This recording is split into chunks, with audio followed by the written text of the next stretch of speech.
Shalom, selamat berjumpa kembali dengan Bapak, Ibu, Saudara-saudari yang dikasihi di dalam Yesus Kristus bersama firman-Nya untuk minggu ini.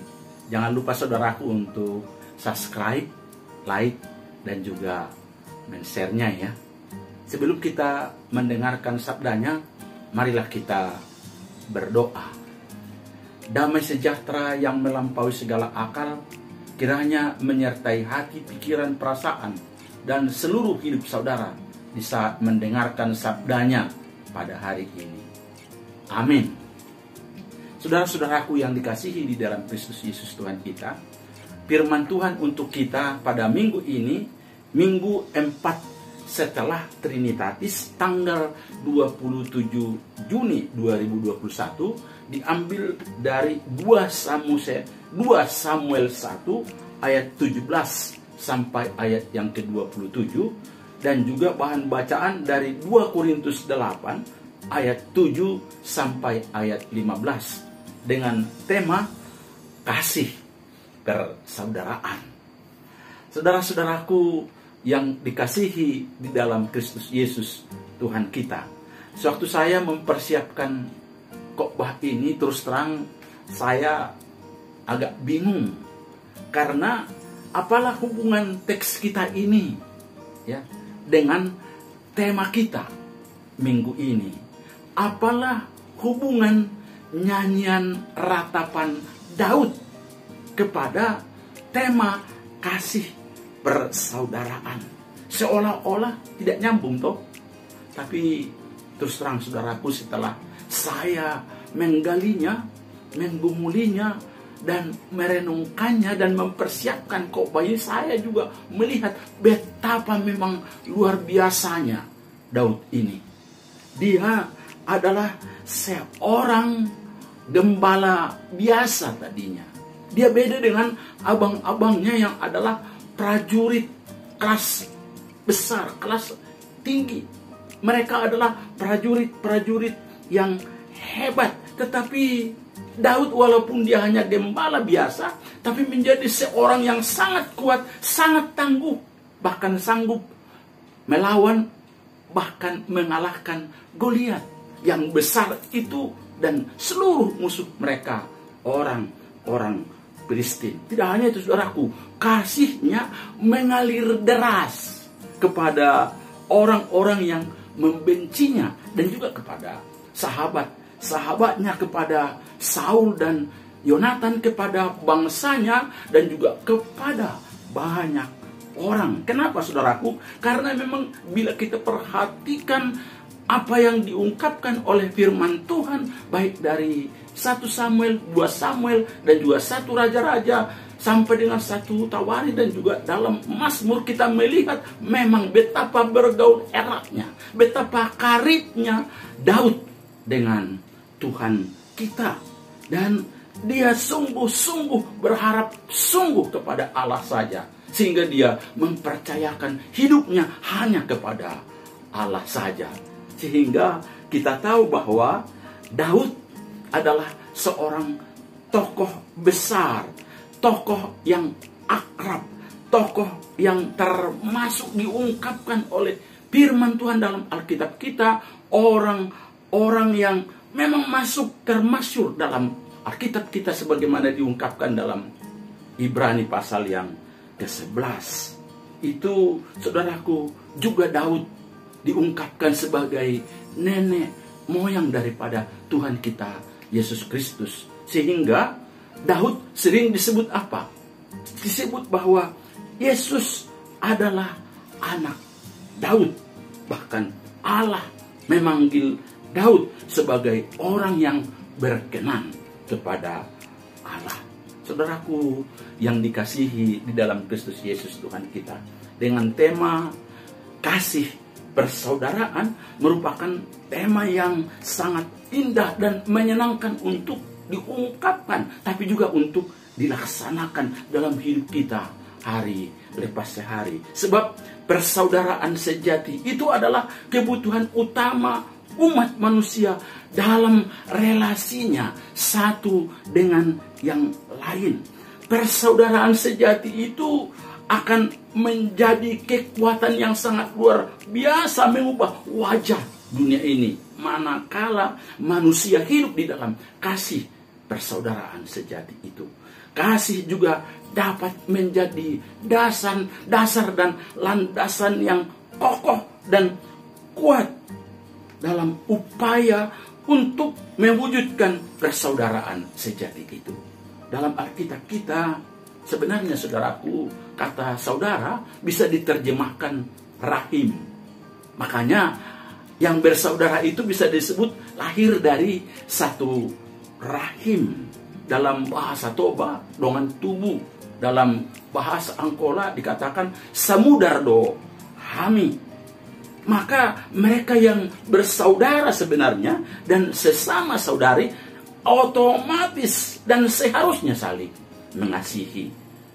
Di kita ada di dalam Yesus Kristus adalah orang yang bersaudara, satu keluarga dan sama-sama ditebus oleh darah Yesus, sehingga kita bersama-sama dapat memanggil Allah pencipta langit bumi ini menjadi Abba, ya Bapa. Dan untuk itu patutlah sebagai umat Tuhan, sesama orang-orang Kristen, kita harus saling mengasihi. Dan sangat lucu saudaraku, jika kita mengaku kita bersaudara tetapi kita saling membenci. Sayang, harus kita akui saudaraku, upaya mewujudkan persaudaraan sejati telah berlangsung sedemikian lamanya. Namun hingga kini kebencian, keserakahan, keputusasaan, dendam, peperangan, perselisihan, dan lain sebagainya masih merajalela di muka bumi ini. Bahkan sering kita juga jumpai dalam keluarga kita sendiri, dalam komunitas gereja kita, bahkan di masyarakat, sebangsa, setanah air, se-STM, dan bahkan dalam komunitas-komunitas lainnya. Heran memang ya, kenapalah kebencian, dendam, perselisihan masih subur di beberapa keluarga, bahkan di komunitas gereja, bahkan di dalam sesama pelayan, sesama hamba Tuhan, sama-sama melayani umat.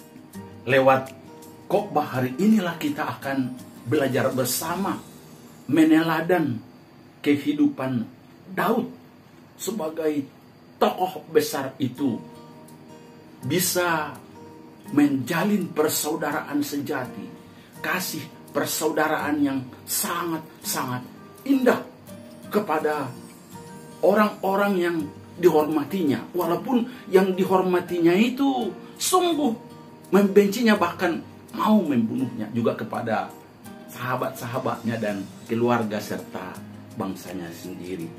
Kita akan memperhatikannya lewat firman Tuhan ini.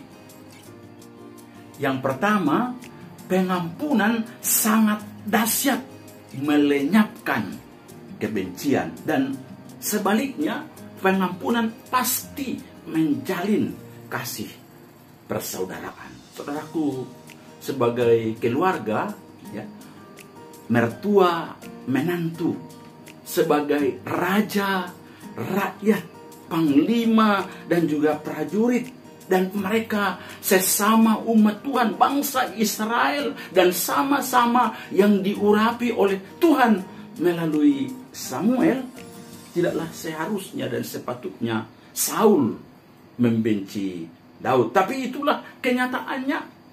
Yang luar biasa saya melihat bahwa Daud tidak pernah membalas kejahatan dengan kejahatan. Air tuba Saul dibalas air susu oleh Daud. Padahal jika kita perhatikan saudaraku, mulai dari 1 Samuel pasal 18 hingga pasal 31, dari 1 Samuel pasal 31, betapa banyak kebencian, kedengkian hati Saul kepada Daud, sehingga Saul berusaha untuk membuat Daud sangat susah, berusaha membuat hal-hal yang buruk kepada Daud, membuat Daud harus berpura-pura gila di daerah musuh, bahkan melempar lembing kepada Daud saat Daud sebenarnya sedang menghibur Saul, mengejar-ngejar dia selama bertahun-tahun hingga menyusahkan Daud dan keluarga dan orang-orangnya, bahkan berusaha membunuhnya dengan tentara yang full dan terlatih. Bahkan kalau kita perhatikan dalam pasal 18 ayat yang ke-9, firman Tuhan berkata, sejak hari itu maka Saul selalu mendengki Daud. Dalam pasal 19, 1 Samuel pasal 19 ayat 1a, firman Tuhan berkata, dan Saul mengatakan kepada Yonatan anaknya dan kepada semua pegawainya bahwa Daud harus dibunuh. Tetapi karena Daud memiliki hati Tuhan, hatinya penuh dengan kasih, dan dia tahu persis bahwa Saul dipengaruhi oleh roh jahat, dan roh Tuhan telah undur dari Saul sehingga Daud sungguh-sungguh mau mengampuninya. Kasihnya melimpah, sungguh melimpahi Saul sehingga Daud mampu menutupi kejahatan, kedengkian, kebencian Saul. Saudara perhatikan di sini bahwa memang benar pelepasan pengampunan itu memang sangat dahsyat, meredakan kebencian. Itulah sebabnya dalam pembacaan kita saat Daud mendengar, tahu bahwa Saul dan Yonatan dan bangsanya telah gugur, telah meninggal, mereka khususnya Daud mengoyakkan pakaiannya tanda berkabung. Dia menangis dan juga menulis ratapan ini, bukan sebaliknya, bergembira, bersuka cita karena lawannya telah mati. Saudara perhatikan ayat 11 di sini dalam 2 Samuel 1 ini. Lalu Daud memegang pakaiannya dan mengoyakkannya, dan semua orang yang bersama-sama dengan dia berbuat demikian juga. Ayat 12, dan mereka meratap, menangis dan berpuasa sampai matahari terbenam karena Saul, karena Yonatan anaknya, karena umat Tuhan, dan karena kaum Israel, sebab mereka telah gugur karena pedang. Kita sungguh melihat di sini bahwa Daud sangat menghormati rajanya, orang yang diurapi Tuhan ini, yang dianggapnya sebagai pahlawan, dan memang dia pahlawan, dan juga tentunya sebagai mertuanya. Saya melihat di sini bahwa duka cita Daud menunjukkan kemurnian hatinya, dan sehingga Daud tidak mau bersuka cita atas kematian Saul, walau Saul sungguh membenci dan mau membunuhnya. Kesedihan Daud di sini adalah kesedihan karena hati yang telah terikat kepada Allah dan juga kepada umatnya. Daud merasakan bahwa Saul dan Yonatan selain keluarga juga sama-sama sesama umat Tuhan, sesama bangsa umat Tuhan, juga sama-sama yang diurapi Tuhan. Dan kesedihan inilah yang berkenan kepada Tuhan. Kesedihan inilah yang membuat dirinya betul-betul mau menulis ratapan ini, mengajarkannya supaya bangsa dan umat Tuhan bersama-sama menyanyikannya, supaya mereka juga turut berduka cita atas kematian daripada orang yang diurapi Tuhan ini, dan juga banyak orang Israel, umat Tuhan. Luar biasa. Saya teringat dengan kehidupan Presiden Nelson Mandela, asal Afrika Selatan, yang waktu berada di dalam penjara. Waktu itu si berpenjara sering menyiksa dirinya, bahkan yang tak akan dilupakannya, di mana saat Mandela ketika ia disiksa dengan cara digantung terbalik sambil dikencingi oleh sipir penjara tersebut, Mandela menyimpan masalah itu dalam hatinya. Tetapi ketika Mandela keluar dan dibebaskan dan kemudian menjadi presiden Afrika Selatan, ia menyuruh ajudannya untuk mencari sipir penjara tersebut dan membawa ke hadapannya. Betapa takut dan betapa ngerinya perasaan daripada sipir penjara ini, karena dia beranggapan bahwa Mandela pasti membalas dendam kepada dia. Tapi justru apa yang terjadi? Dengan tulus Mandela justru memaafkan dan mengampuni sipir penjara ini. Ia memeluk sipir itu sambil berkata, hal pertama yang kulakukan ketika aku menjadi presiden adalah memaafkanmu. Dan memang benar dia sungguh memaafkan seluruh musuh-musuhnya. Makanya dia pernah berkata, kebencian kita adalah seperti kita meminum racun dan musuh kita lah kita berharap musuh kita lah yang akan terbunuh. Dan Bernard Melster berkata, ketika Anda memaafkan, memang Anda tidak bisa mengubah masa lalu, tetapi Anda yakin bisa mengubah masa depan. Sangat bijaksana. Saudaraku, di sekitar kita kadang ada orang yang senang dengan musuhnya dalam tanda kutip sakit, meninggal, bangkrut, menderita, mengalami masalah dalam hidupnya. Padahal mereka adalah saudara kita sendiri, sesama pelayan, sesama segereja, semarga, se-STM, bahkan mungkin sekampung dan sebangsa. Bahkan kadang-kadang mungkin kita ikut merencanakan supaya yang kita anggap musuh kita ini terjerumus, hancur, mengalami kesulitan di dalam hidupnya. Itu saudaraku, lewat firman Tuhan ini, mari kita teladani Daud ini. Mau mengaitkan hati kita dengan seluruh saudara kita, mengaitkan hati kita dengan hati Tuhan. Kita adalah satu keluarga sehingga kita gampang melepaskan pengampunan yang pasti. Sekali lagi, pasti jika kita melepaskan pengampunan itu sangat dahsyat, melenyapkan kebencian, kedengkian, iri hati, dendam. Dan sebaliknya, lewat pengampunan yang kita lepaskan, kita berikan itu kepada orang-orang yang membenci kita, kita akan melihat itu menjadi sesuatu yang sangat indah untuk menjalin persaudaraan, kasih persaudaraan satu dengan yang lain, baik dalam keluarga kita, dalam gereja kita, dalam masyarakat di mana kita berada, dalam komunitas apapun dalam hidup kita.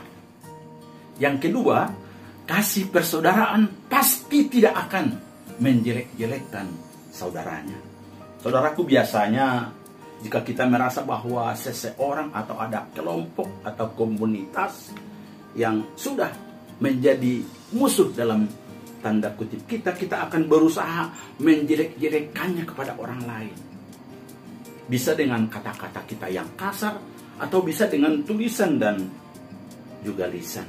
Saudaraku, dalam teks khotbah kita hari ini, justru kita perhatikan Daud dengan tegas melarang umat Israel, melarang putri Israel, melarang banyak orang untuk tidak memberitakan dan mengabarkannya kepada banyak orang. Mereka dilarang agar tidak menyebarluaskan berita duka cita itu, padahal Saul adalah musuhnya dan sangat membencinya. Tetapi Daud tidak mau menyebarkannya kepada banyak orang. Kenapa? Agar orang-orang yang tidak mengenal Allah tidak beria-ria dan menari-nari. Rupa-rupanya di sini, saudaraku, Daud tidak bisa membayangkan, ya, tidak dapat membayangkan bagaimana putri-putri Filistin dan putri atau anak-anak perempuan yang tidak bersunat itu beria-ria, bersuka cita karena terbunuhnya para pahlawan Israel. Dia tidak dapat membayangkan bahwa orang Filistin akan bersuka cita menari-nari, bahkan memuja-muja dewa Baal, dan sekaligus menghina, melecehkan Allah Yahweh mereka. Makanya saudaraku, seorang Amalek memberitakan tentang kematian daripada Saul kepada Daud, bahkan berkata bahwa dialah yang membunuh Saul. Padahal kalau kita baca dalam 1 Samuel pasal yang ke-31, sebenarnya Saul mati bunuh diri, tapi untuk menghebohkan, membuat seolah-olah dia pahlawan, dialah yang membunuh Daud menurut pikirannya kepada membunuh Saul menurut pikirannya, supaya Daud senang kepada dia. Tahu-tahu apa? Justru Daud menyuruh dia untuk dibunuh. Berita yang dianggapnya mendatangkan atau menyenangkan Daud justru menyusahkan dirinya sendiri. Saudaraku, memberitakan dan mengabarkan kejelekan saudara-saudara kita, entah itu saudara-saudara donga sabutuba, sekampung, donga sagareja, atau saudara seiman dan para pelayan hamba Tuhan atau pimpinan kita, tidak pernah berdampak positif bagi kita dan bagi banyak orang. Justru berdampak negatif, mencoreng diri sendiri, membuat iblis senang, dan akan terus merusak persaudaraan sejati kita. Itu jangan pernah merusak persaudaraan kita dengan menjelek-jelekkan, bersikap negatif terhadap saudara, dan kita anggap orang yang membenci kita. Ketiga, kasih persaudaraan pasti memberitakan hal-hal yang positif dari saudara-saudaranya. Saudaraku, Daud menyatakan kekagumannya kepada Saul dan Yonatan dengan jujur, sehingga dia berkata apa? Gugurlah, betapa gugur para pahlawan. Dan itu dikatakannya 3 kali loh. Ayat 19, 25 dan ayat 27. Itu menunjukkan betapa dia sungguh-sungguh menganggap bahwa Saul dan Yonatan dan orang yang gugur itu adalah apa? Para pahlawannya, walaupun sebenarnya sungguh membencinya.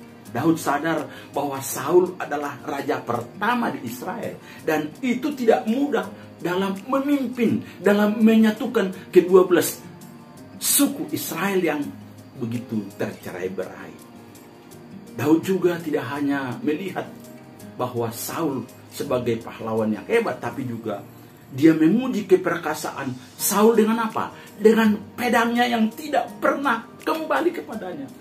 Dan memuji Yonatan dengan apa? Musuhnya yang hebat, yang terus terisi untuk membunuh para lawan-lawannya. Sehingga memberikan kemenangan, memberikan kehebatan bagi bangsanya.